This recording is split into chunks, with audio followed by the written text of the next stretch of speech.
Je vais vous ramener dans les années 30, où de jeunes religieuses américaines furent invitées à écrire leur biographie, leur enfance, leur scolarité, leur vocation, leur entrée, leur vie dans les ordres.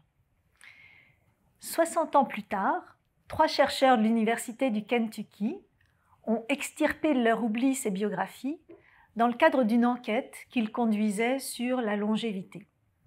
Ils les ont lues, ils ont recensé le nombre d'émotions positives, fierté, plaisir, joie, qu'exprimaient les unes et les autres.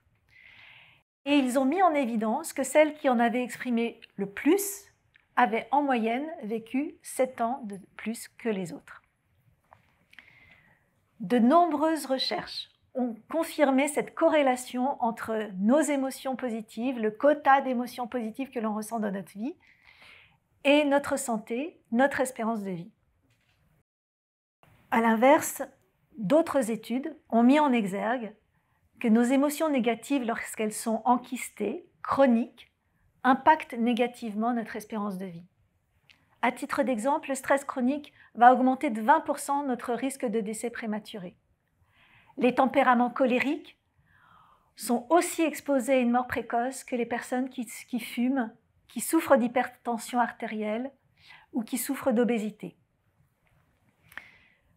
Moi-même, je suis issue d'une famille qui comptait une bonne tripotée d'hypersensibles, très peu équipés pour gérer nos émotions dites négatives. On avait tendance à bouder quand on était contrarié au lieu d'exprimer nos contrariétés. On avait tendance à mettre un couvercle sur nos chagrins au lieu de les partager, à être dans l'hyper-contrôle quand on était stressé. Ce qui fait que lorsque j'ai découvert qu'il existait une grammaire émotionnelle, une manière de comprendre, gérer nos émotions, qui va impacter notre santé, nos relations aux autres, notre vie professionnelle, ça a été une révélation. Et j'ai été affligée que l'école ne nous transmette pas plus tôt ces clés, ces connaissances.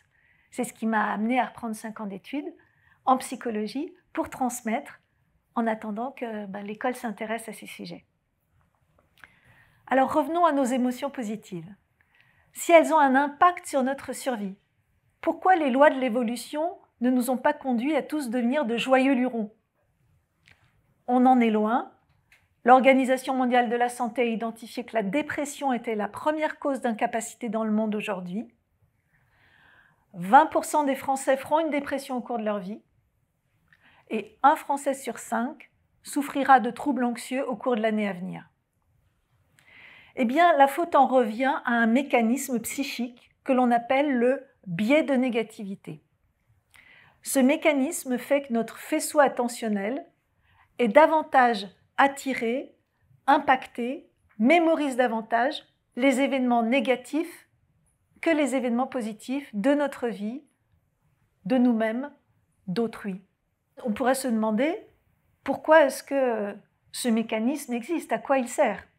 Eh bien, pour nos ancêtres dans le paléolithique qui ont vécu dans des environnements extrêmement périlleux, lorsque l'un d'entre eux entendrait un bruissement dans un buisson et prenait ses jambes à son cou, imaginant le pire, il perdait peut-être quelques calories dans l'histoire si en fait il ne s'agissait que du vent qui soufflait dans le buisson, mais assurément il sauvait sa peau s'il s'agissait d'un prédateur.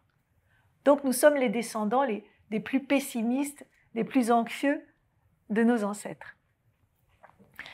Ce mécanisme qui favorisait la survie autrefois a tendance à nous gâcher la vie aujourd'hui.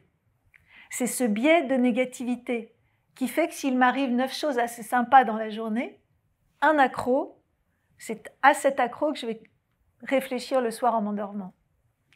C'est ce qui fait que je vais me souvenir d'une critique que m'a fait un proche ou un collègue il y a 2 ans, en ayant oublié depuis tous les compliments qu'ils ont pu me faire.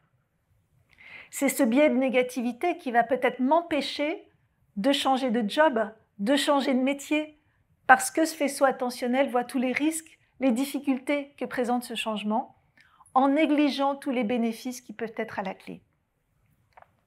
Alors, bonne nouvelle, notre cerveau est plastique. Il se remodèle, se rééduque en fonction de notre environnement, en fonction de nos pratiques, de nos comportements. À titre d'exemple, On s'est rendu compte, les chercheurs se sont rendus compte que la zone qui gère l'orientation spatiale des chauffeurs de taxi londoniens est bien plus développée que celle des autres kidam. Eh bien, c'est ce que je vous propose aujourd'hui. Des pistes, des pratiques pour rééduquer votre faisceau attentionnel, pour être davantage attentif à ce qu'il y a de positif dans vos vies, en vous-même, chez autrui. Commençons par ce qu'il y a de positif dans nos vies. Je vais m'appuyer sur les recherches de Martin Seligman, qui est le père de la psychologie positive, un chercheur américain, qui il y a plusieurs décennies déjà a conduit une étude. Il a demandé à de nombreux volontaires, qu'il a divisés en 2 groupes, à ceux du premier groupe d'écrire tous les soirs, comme dans un journal intime, sur le sujet de leur choix. Et aux volontaires du deuxième groupe, il a donné une consigne. Écrivez tous les soirs dans votre journal intime, mais sur les 3 meilleurs moments de votre journée. Ce qui les obligeait évidemment à repenser à leur journée et à rédiger, à la revivre en réécrivant cet événement positif. À la fin de l'étude, qui durait plusieurs semaines, Martin Seligman s'est rendu compte que les participants du deuxième groupe avaient une humeur qui était bien meilleure que ceux du premier groupe. Plus intéressant encore, il a recontacté tout ce petit monde plusieurs mois après la fin de l'étude et les participants du deuxième groupe continuaient à avoir un niveau de bien-être supérieur à ceux du premier groupe. Donc voilà, une première pratique à explorer si elle vous tente, écrire chaque jour sur les meilleurs moments de notre journée, ce qui va rééduquer notre faisceau attentionnel pour être attentif aux petits bonheurs de notre vie. Deuxième piste, sourire. Je vais vous inviter à faire une expérience avec moi pendant 1 minute. Je vais vous inviter à sourire. Et je vous invite à regarder votre voisin de droite ou de gauche pour vous rendre compte que, même masqué, un sourire se voit. Je vais vous inviter à garder le sourire pendant 1 minute. Je vous donne quelques informations sur ce qui se passe dans votre organisme alors que vous êtes en train de sourire. C'est un proverbe chinois qui disait « Sourire 3 fois par jour rend inutile tout médicament ». C'est le cas. Pendant que vous êtes en train de sourire, gardez le sourire. Votre taux de cortisol, l'hormone du stress, est en train de baisser. Vos endorphines, qui produisent du plaisir, du bien-être, elles sont en train de monter. Votre système immunitaire est en train d'être stimulé. Et cerise sur le gâteau, vous êtes en train d'activer 17 muscles. Et quand on active nos zygomatiques, ça produit un effet hypertenseur, ce qui veut dire que les plus souriants d'entre nous garderont plus longtemps une peau de bébé. Alors, je vous invite maintenant à détendre vos zygomatiques et à vous demander comment vous vous sentez. Peut-être que vous vous sentez légèrement plus joyeux qu'il y a 60 secondes. La magie de l'histoire, c'est que même un sourire complètement factice fait le même effet. C'est le fait d'activer nos muscles qui produit toutes ces réactions physiologiques. Donc je vous invite la prochaine fois que vous aurez le moral dans les baskets, à prendre un stylo, à vous le coincer entre les dents, à vaquer à vos occupations pendant une vingtaine de minutes, ou même 10 si vous n'en avez que 10, et je vous fais un bond de garantie sur le fait que vous vous sentirez mieux après qu'avant l'expérience. Voilà 2 pistes. Écrire sur nos meilleurs petits moments de la journée, sourire à la vie. Deuxième volet que je vous propose, rééduquer notre cerveau pour qu'il soit attentif à tout ce qui est bon, tout ce qui va bien en nous. Je vais m'appuyer ici sur les recherches de Christine Neff, qui travaille depuis des années sur l'auto-bienveillance. Elle a mis en évidence que les personnes qui sont bienveillantes avec elles-mêmes, compréhensives, soutenantes, ont davantage confiance en elles, sont plus résilientes dans les difficultés, baissent moins vite les bras, progressent davantage. À ceux d'entre nous qui auraient un critique intérieur très virulent, qui sont très exigeants avec eux-mêmes, perfectionnistes, je vous invite à prendre conscience de toutes les situations où vous êtes en train de vous dénigrer, de vous flageller, pour essayer de vous parler comme vous parleriez à votre meilleur ami. Imaginons que j'ai été désagréable avec une collègue et que je m'en veuille. Je suis en train de me flageller en me disant « Vraiment, je ne m'améliore pas avec les années, je suis passée pour une hystérique. » Et là, je prends conscience que je suis en train de me malmener. Halte là, va des rétro esprit critique. Que dirais-je à ma meilleure amie? La mienne s'appelle Marie. Imaginons qu'il lui soit arrivé la même bévue, qu'elle me raconte qu'elle a été particulièrement agressive avec une collègue. Je lui dirais sans doute, qu'est-ce qui s'est passé? Quel était le contexte? Quel est l'historique de vos relations? Est-ce que tu peux réparer? Est-ce que tu dois aller t'excuser? Quel enseignement tu en tires pour l'avenir? Eh bien, si c'est le discours le plus aidant que j'ai à servir à ma meilleure amie, aucune raison pour que ça ne soit pas aussi le discours le plus aidant pour moi-même. Donc, quand on est très exigeant avec soi-même, très critique, prenons l'habitude de nous traiter comme on traiterait notre meilleur ami, au lieu de se traiter comme on ne traiterait pas parfois notre pire ennemi. Deuxième chose qui peut aussi cultiver notre bienveillance à notre égard, arrêter les comparaisons inutiles. On s'est certainement tous surpris un jour en train d'admirer quelqu'un et du coup de se sentir toute petite, pas à la hauteur et de se dénigrer. Pas très aidant. Ce que je vous propose d'expérimenter la prochaine fois que vous vous direz « mais ce collègue, quelle force de persuasion, c'est incroyable !» ou « cette femme, elle a une carrière époustouflante !» Au lieu de se comparer et de se sentir tout petit, se demander comment on peut apprendre d'eux, comment ils peuvent nous inspirer, remplacer les comparaisons inutiles par des modélisations utiles. Tiens, ce collègue-là qui est si convaincant, comment il s'y prend? Ah oui, je vois que ça fait 2 fois, il commence sa présentation en coupant l'herbe sous le pied aux contradicteurs, en leur disant « Vous dites peut-être que ce que je propose ne marchera jamais, je vais vous expliquer pourquoi. Tiens, c'est particulièrement intéressant, je vais tenter ça la prochaine fois. » Ou cette femme qui a une carrière incroyable, je vais lui demander si elle accepterait qu'on déjeune ensemble, pour qu'elle me raconte son parcours, pour lui demander des conseils, voire même peut-être pour lui demander si elle accepterait d'être mon mentor. Voilà pour ce volet, cultiver l'auto-bienveillance en se traitant comme on traiterait son ou sa meilleure amie, en remplaçant les comparaisons inutiles par des sources d'inspiration et de modélisation enrichissantes. Troisième et dernier volet, comment cultiver notre attention pour qu'elle voie tout ce que les autres font bien. C'est Gabin dans Mélodie en sous-sol qui disait « L'essentiel c'est de râler, ça fait bon genre ».